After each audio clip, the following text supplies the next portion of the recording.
Smeru Erik Kaliňák povedal, že keď budú ruské tanky v Užhorode, tak máme konečne spoľahlivého suseda.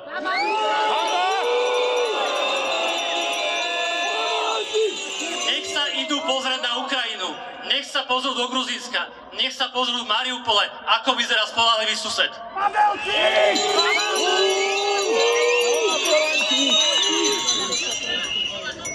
Robert Fico tvrdí, že NATO môže skončiť do niekoľkých mesiacov. A Európska únia tiež. Veď sám k tomu aktívne prispieva.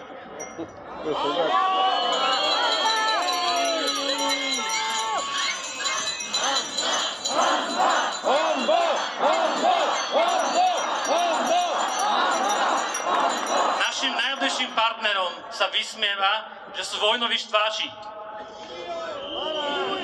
10 rokov tvrdil, že za vojnu na Ukrajine môže Amerika.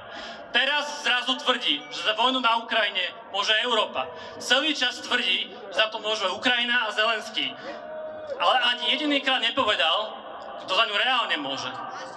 Ani jedinýkrát nepovedal, že Vladimír Putin začal túto vojnu, Vladimír Putin nechce pokračovať a je jediný, komu vyhovuje táto vojna.